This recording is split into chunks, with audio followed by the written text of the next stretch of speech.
People look at stories through different lenses. I have my own take on some of these trending issues. Hi, I'm Mariah Ramharak and welcome to In Case You Missed It.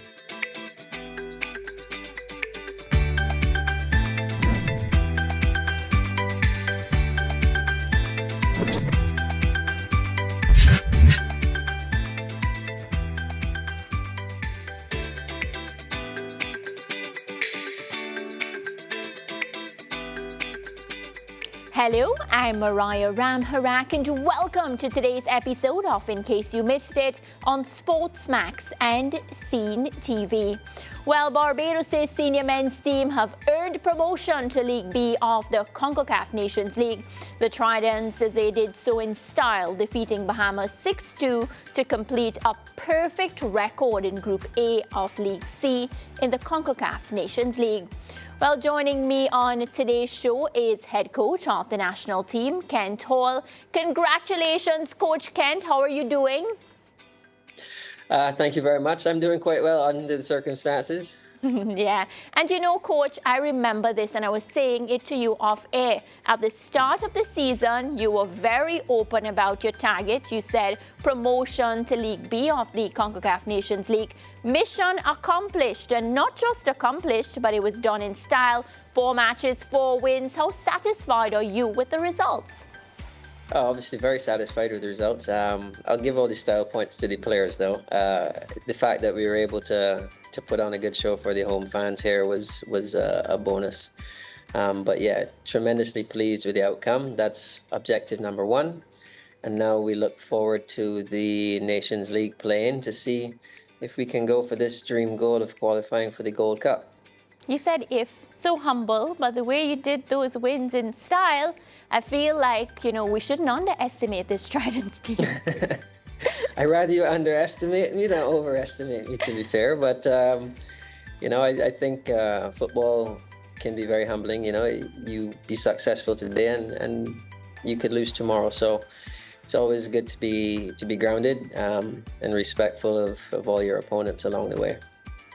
Yeah, and now that the Nations League is on a break and you've had some time to sit back and assess and analyze the matches that went, what would you say are the strengths of this Tridents team? Right now, there's a great cohesion between the team. The players have really developed a strong chemistry, a good understanding of how to connect with each other, which was something we placed a lot of emphasis on the training ground.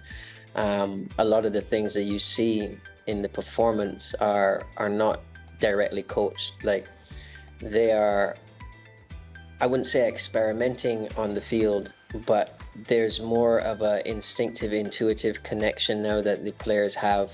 So we've kind of laid a groundwork for them to understand how to make those connections. But it's tremendous watching them sometimes, because it's as entertaining and new to me watching it from the sidelines sometimes as it would be for any spectator.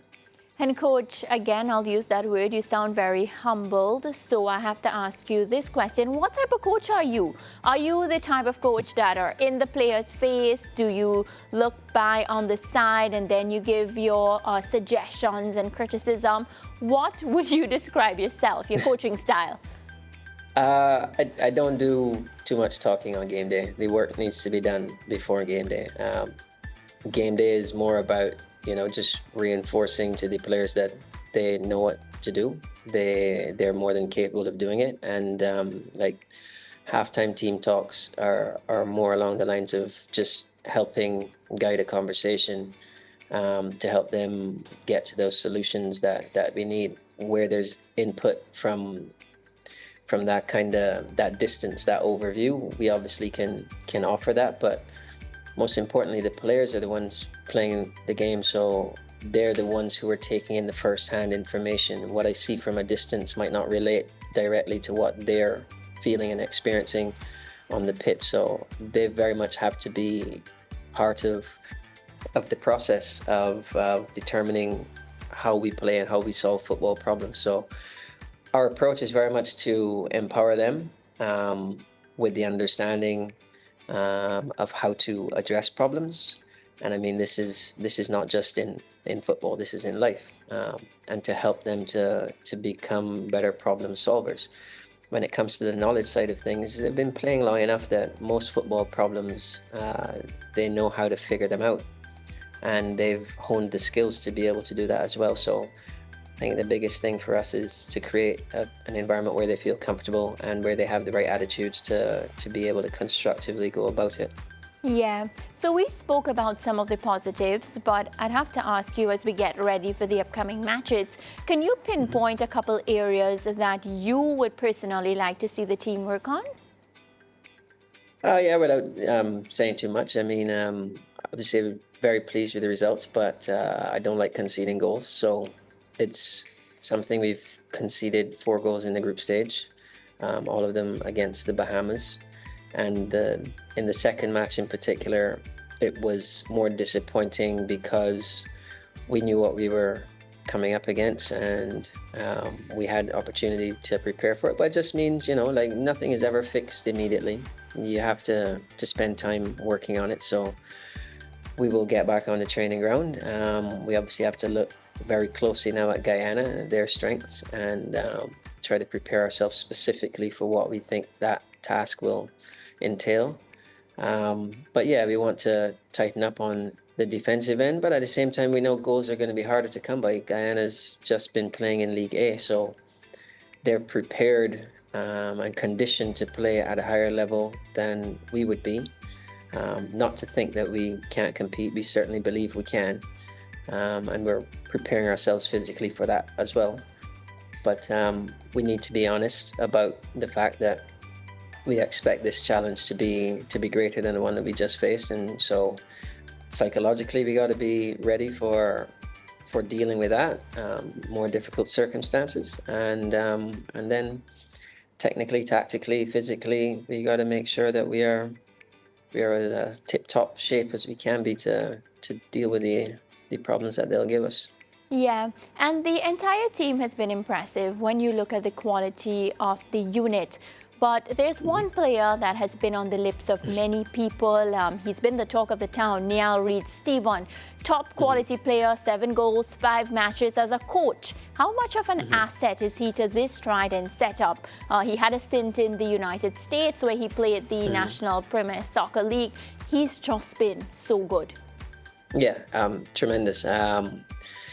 And again, I think throughout the team, again, the attitudes have been so good, but Neel obviously has some special qualities. I think everybody on the team enjoys watching him play, and the free kick that he scored against the USVI, I don't think there was anyone in the team who didn't already know where the ball was going and that it was going to be a goal, because we've seen what he can do. We get to see it day in, day out. And I think that's also inspiring for a lot of the players here, because Neel, born, raised here, and able to go and secure a contract in the US was a big deal. We need to get pathways for more players to help them get into professional football. Yeah. And so he's serving more than just a role to the team, but I think he's serving a role also to football on the whole, and to the players in particular, in demonstrating like there's a real opportunity to move on, to secure greater opportunities for themselves personally, but then also to demonstrate that we can shine at international level. So he's an asset in more ways than one. Yeah, for sure, and a leader, because when you look at him on the field, you know, he is a natural leader, just the way, you know, his mannerisms, how he goes about playing the sport that he loves. And we just touched on him playing in the United States, right? And you spoke about, you know, more footballers getting the opportunity. Coach, do you feel opportunities like this, you know, help a player's professional development and their growth? For sure. I mean, the opportunity to compete against stronger opposition forces you to grow. So first of all, just as an individual, it's beneficial. But obviously the Nations League now puts a spotlight on players where it wouldn't have been before. Yeah, I'm sure that top level clubs and scouts and thing are probably looking at the top level of the Nations League, but there are lots of different tiers of football, and so there are opportunities at different tiers, and you got to start where you got to start. But if you're driven and you've got the qualities, then there's always room for advancement. So it's about getting your foot in the door and then making a name for yourself once you get that opportunity. Yeah, and I always tend to say the more football you play, better for you, because it just, keeps you going. But Coach, this one is about you now, right? So you took up this coaching job in May of this year. What influenced this decision? Because you would have previously served as an assistant coach for the national team, as well as head coach of the under-20 team. So was this always in the plan? I'm not sure if I would say it was always in the plan. It was certainly, let's say, on my personal bucket list. I didn't expect it to come when it came, but that's oftentimes how opportunities manifest themselves. So I would imagine that the performance of the U20s maybe did some good for me, and I would also think that, just sometimes it's circumstances, So when I was approached about the opportunity, it was pretty easy for me. Aside of being passionate and patriotic, I definitely want the opportunity as a coach to test myself, and nothing better than to serve your country at the same time. So it was a pretty easy decision. Yeah, well, I'm happy that, you got the opportunity, and Coach, it's working out for you. Now, one of the other competitions, you lost the first two matches in Group C of the World Cup qualifying. That's to Curacao and Haiti. So it's going to be an uphill battle to advance to the third round. Do you have a plan in place? I mean, what are you thinking? Going into the World Cup qualifiers with such little time to prepare, we always knew that was a really big long shot. So what it did for us, though, was it gave us immediately a gauge for the level that we think we should be aiming for. Two of the top ranked teams in the Caribbean, and League B is where I think we should be trying to establish ourselves consistently, nothing less. And so having those two games was really it was really a baptism. But as I say, it gave us a good gauge to say, all right, here's where we're falling short. Let's start to work now towards that. League C is part of the pathway towards that. And so we continue that work now. I don't think the World Cup qualifying situation is one that we realistically think we will be able to get back on track. But qualification for the 2026 World Cup would have been a miracle, to be fair. So we have to set more realistic and practical targets. So we'll look for 2030, 2034. We'll go down the line, and obviously it's just about putting in the continuous work to get us to the levels that we need to be able to compete. So Ken, time to talk a bit about you and take you down memory lane. So you represented Barbados yourself. That's between 2003, 2006. How was that experience for you? I mean, it was great for me. I loved every minute I got to be part of it. In theory, I started my national team journey at under 20, and I was around the senior men's team in the training group from 2000, but was never really able to crack into the team. So 2003 was definitely a breakout year for me. I felt like I played my best football in that period of time, and those experiences are things that have certainly helped me to understand the national team environment, the standard, and also their experiences, I said, cherish because of being able to share them with some of the best players and my peers at the time. Yeah, and the transition now from a player to coach, because I always find like when you play the game and you speak to players, you're speaking from experience, right? As opposed to just somebody who would have studied the game. I think, gaining respect from the players and all of that might be a bit tougher. Did you find the transition to be seamless for you? I definitely think that being a player and a player that players here could recognize as a player helped me a lot in gaining respect from players. I feel like it comes a lot easier because of it. I don't think it hurts also that there was at least a good few that would have seen me play. So not just that they've heard about me playing, but they've seen me play. And I still kick a ball around now. Obviously, I can't compete with these boys, but I still kick a ball around now. So I can still demonstrate a few things. And that has also helped me over the last few years when it comes to training sessions to be able to demonstrate alone. It helps players to feel like what you're asking of them is not something impossible if they find it challenging. And so that I think goes a tremendously long way to gaining respect. But also I think respect is definitely a two-way street. So once you can respect what the players also have to offer and what their perspective is, I think it tends to get reciprocated. Yeah, and coach, this is a very tricky question, right? Because I've observed it. I mean, I live in Jamaica despite being a Trini. And one of the things I've noticed from being around the Jamaican national team is, of course, they go the route of engaging overseas pros, with Jamaican roots. Is that an option for the Barbados Football Association as to getting overseas players with Barbadian roots?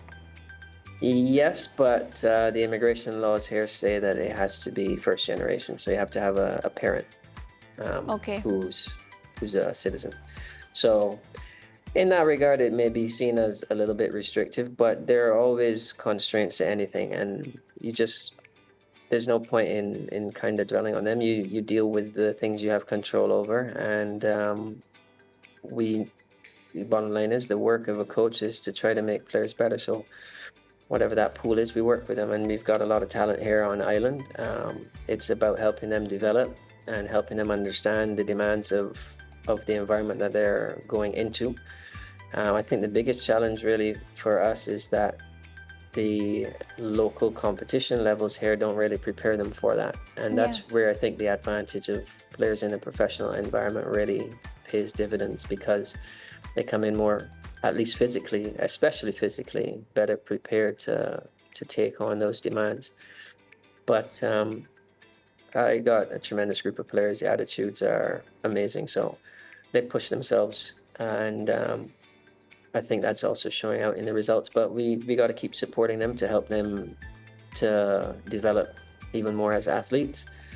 And I'm not going to worry about whose grandparent but was Bajan or not, Yeah, but it is something common in the rest of the Caribbean, and I think, those players have really been doing well in the competitions for the various countries, which is why, it's natural for me to ask you that question. Yeah, that's fair.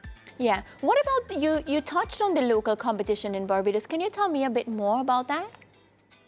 Right, so the top league here, being the Premier League, is consistent of 10 teams, and so most of the players that we have in the national team are playing for local clubs here. We've got a few players who are based at colleges in the US, and there are the odd player like Neel Reed who's found himself a contract, but he's back here now playing again and looking to go back out again soon. And then, of course, we've got some that are a little further afield, some that have represented a national team that were not, let's say, born and raised here, but through the heritage have been able to play for the national team. And so there's still a connection there. But the local league, it runs, I said that it's we need to keep doing some work on trying to improve the standard here. And I think that's really a collective job of all of us as coaches on the island to really push those levels. Right. And I think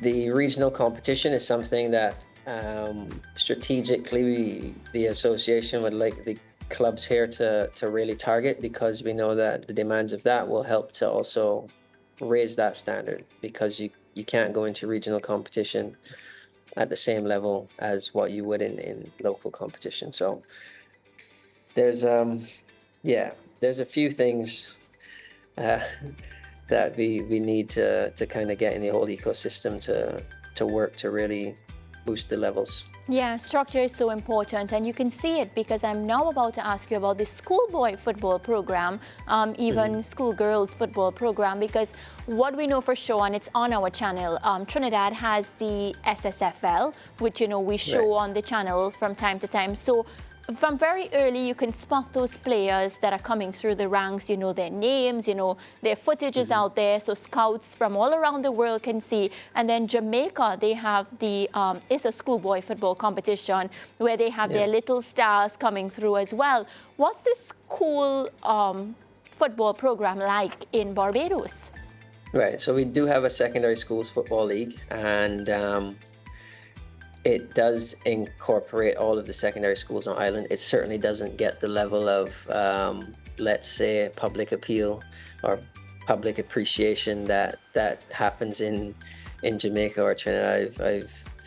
What I haven't seen, I've heard stories about. So it is something, again, strategically, we know that it can be a really valuable developmental area for players.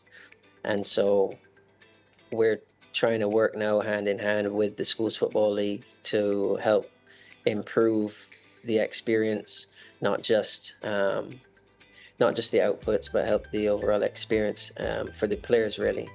Because at the end of football is always about the players. So we do have a secondary schools football league. The girls side, we're still trying to grow women's football in Barbados, and so we're also trying to increase that participation, which is the main thing, first of all. But the interest is certainly growing. We've got some dedicated national programs now from as young as U14 with girls that's certainly starting to gain momentum. And we want to partner with schools and clubs to try to help expand that reach so that we can get more girls playing the sport. It's now time for my favorite part of today's show. It's what we call rapid fire time. So Kent, I'll ask you a question and you say the first word or phrase that comes to mind. Are you ready? Probably not. Okay. Let's give it a go. Let's go. Best part about being Bajan? Ooh.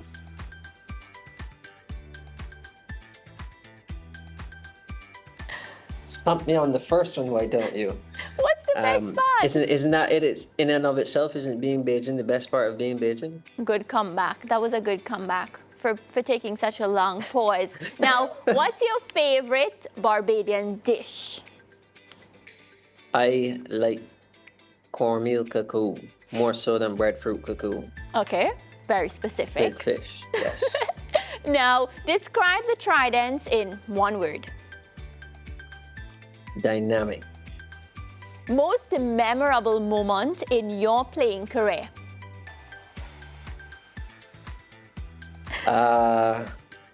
Playing against Theodore Whitmore.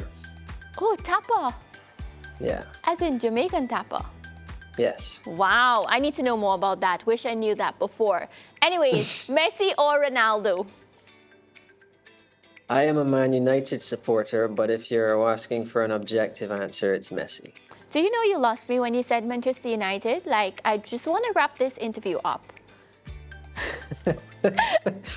It was a different time. It was a lot easier to be a supporter then. Coach, you're supposed to be super smart.